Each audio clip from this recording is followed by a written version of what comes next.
My daughter threw me out in tears from the apartment. The end of our relationship? This is my voicemail to my friend Mike. This is the person I can tell you really hurts. Hi Mike. I want you to listen to me. I wasn't always the sentimental guy sitting in front of you with a cold coffee. There was a time when I was all hustle and bustle. Work was first, second, and third in my life. I would wake up early, start working, and not stop until I was tired to think. I thought I was doing the right thing, providing for my family, giving them the life they deserved. But I didn't realize what it was costing me. When Emma was little, I wasn't around. Sure, I was physically there some nights, but my mind was always stuck in work mode. I can't tell you how many times I would hear her laugh or call out to me, and I would just wave her away and say, "Go ask your mom," or "Dad's busy right now." And Linda, bless her, picked up the slack. For the most part, she played both roles without complaint, which, in retrospect, may have been part of the problem. I thought that was okay, because Linda never challenged me. But there is one memory that sticks out to me. Emmy must have been about 8. She was working on this school project, something about the planets. She was so excited to show it to me.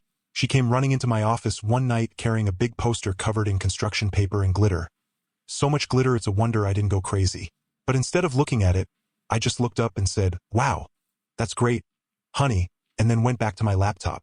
I could feel her standing there waiting for me to give her more. But I didn't. Linda came in and ushered her out of the room, saying she'd show me later. Of course, later never came. As Emma got older, it became clear that she had given up on me. She stopped inviting me to her dance recitals or school plays. Instead, she would say, "Oh, Mom will come. Dad is busy," and I would tell myself that was a good thing. She understands, I thought. She knows I do all this for her. But Mike, children don't work like that. They don't care about the hours you put in at the office or the paycheck you bring home. They care about whether you show up. When Emma was a teenager, the gap between us was huge. We didn't argue or fight, we just didn't talk much. She would come home, drop her bag, say a quick goodbye to Linda, and go to her room. I would see her at dinner, but even then she would mostly talk to Mom. And I would sit and think, when did this happen? When did I become a stranger to my own child? But then I pushed that thought aside. It was too uncomfortable to sit still, so I told myself I would fix it later. Later turned into years. Emma went off to college and I barely noticed. I noticed, of course, but I didn't feel it the way Linda did. Linda cried for days after we dropped her off at the dorm. I just got even more immersed in my work. It's easier to focus on spreadsheets than emotions. I thought Emma would come around eventually, that she would call me when she needed advice or help. But those calls never came. But she kept calling Linda. They talked for hours. And when she came home, it was always a "Mom this" and "Mom that." I was more of a guest in my own home. Then, a few months ago, something happened that struck me. Emma now lives in Chicago working as a graphic designer. She has a little apartment that she's made her own, full of plants and books and knickknacks she's collected from her travels. Anyway, she was in town for a couple of days, and Linda suggested we all meet for lunch. I was excited, which was rare for me when it came to social plans. I thought, this is my chance to reconnect. We're sitting in a little diner that Emma loves, and she's telling us about her job, a project she's working on. Linda asks the right questions, and I just nod, trying to figure out how to jump in without sounding like an idiot. Then Emma says something that confuses me. She laughs at her inside joke with Linda and says, "Yeah, Mom was always the one person I could count on. You're my rock, Mom." Now I know what she meant, that it wasn't a shock to me. But Mike, it hit me like a freight train, because she was right. Linda was her rock. I don't know, the shadow in the background, the name on the checks. I sat there staring at my plate, unable to even muster a fake smile. Emma didn't notice. She just kept talking, and Linda gave me this look like she knew exactly how I felt. After lunch, I told Linda I needed to breathe, so I went for a walk. I ended up in this park where we used to take Emma when she was little. It's funny, the things you remember without even trying. I could see her so clearly in my mind, running around the playground, her face lighting up every time she looked at Linda. And me? I was always sitting on a bench with my phone in my hand, checking my email or making a call. Head. Missed birthdays, missed conversations, missed chances to be there for her. It's not that I didn't love her. I did, and I do. But love without action, it doesn't mean much. When I got home that night, Linda and I had a long talk. She didn't say, "I told you so." That's not her style. But she did say something that stuck with me. She said, "It's not too late, but you have to show up now. Not just in big gestures, but in the little things. Call her. Ask her about her day. Be consistent. So that's what I'm trying to do, Mike. I'm trying to show up. I called Emma last week, just to see how she was doing. It was awkward, I won't lie. I could tell she wasn't used to me reaching out. But she talked to me. Her voice was filled with childhood memories. We talked for about 5 minutes and that was it. I didn't know what to ask her because I barely knew her and she probably didn't want to talk. So the conversation ended very quickly and somehow awkwardly. She's my daughter and I don't know what to talk to her about. You hear me, Mike? I don't have anything to talk to her about with my little girl. You know, Mike, I've been thinking about what you said the other day about showing up and not wasting time. I guess that's why I finally decided to go see Emma. Just me. No Linda to buffer things or smooth things over. Linda was supportive, of course. She said something like, it's about time, but not in a harsh way. She really believed it would work out. I wish I had her optimism. So I got in the car and drove to Chicago. It's funny how a 3-hour drive can feel like a lifetime when you're alone with your thoughts.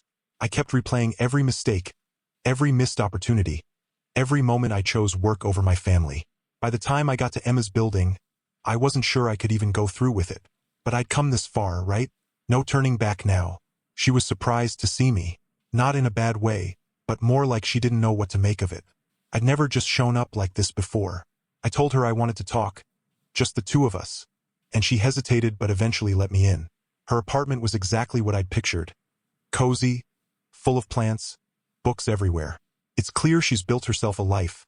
And I couldn't help but feel like an outsider stepping into her world. We sat down, and there was this long silence. I tried to start with something light, but before I could even get a sentence out, Emma just broke. She started crying, and all the words came spilling out. She told me how she'd felt all these years, how I'd been a ghost in her life when she needed me the most. She talked about the dinners she'd planned for me when she was a kid, how she'd set the table and waited, only for me to come home late or not at all. She said she stopped asking me to come to her recitals and plays because she couldn't handle the disappointment anymore.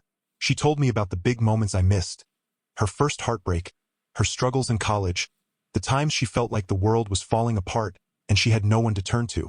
You were supposed to be my rock, she said. But you weren't there. Hearing her say those words, seeing the pain on her face, it was like a punch to the gut. I've never felt so helpless in my life. I just sat there, Mike.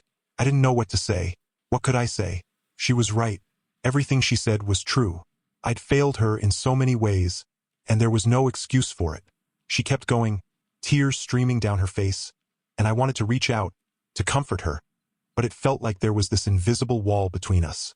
Like my chance to be that person for her had come and gone. When she was done, she stood up and told me she needed some space. She asked me to leave and I didn't argue. Couldn't. So I walked out of her apartment, down the stairs and onto the street. It was a cold, gray afternoon, and I just stood there for a while, trying to process everything.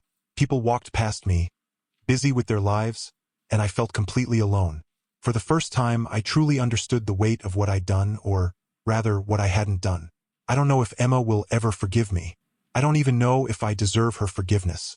But what I do know is that I've spent too much of my life taking things for granted, thinking there'd always be time to make things right. And maybe that's the biggest lie we tell ourselves, that there's always more time. Mike, if you're listening to this, don't make the same mistakes I did. Pay attention to your kids. Be there for them, not just in the big moments, but in the small ones, too. Show up, because once those moments are gone, you can't get them back. You were always better at this stuff than me, you know? You had this way of connecting with people, of making them feel seen. I think that's why I'm telling you all this now, because even though you're not here anymore, it feels like you're the only one who would really understand. Yeah, I know you've been gone for 10 years now. Feels like yesterday, though. I've been recording this on my old phone, the one I locked away after you died. I guess I just needed to say it out loud, even if you'll never hear it. And now that I'm about to hit send, I realize it's pointless. The message won't go through. It'll just sit there, undelivered, like so many of the things I've left unsaid. But maybe that's okay. Maybe saying it was the point all along. My story is truly instructive for anyone who is or will be a father. The world encourages us to earn more and more money. And when we accept this, we postpone precious time spent with our family. I thank my wife that no matter what, she was always there, even when I was not there. When you really put money at the center of your life, then everything else fades into the background.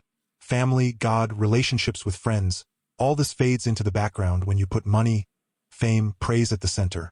I have lived a long life, and now I share my story with you, and I want to tell you this. I did not become a millionaire or a billionaire, you see.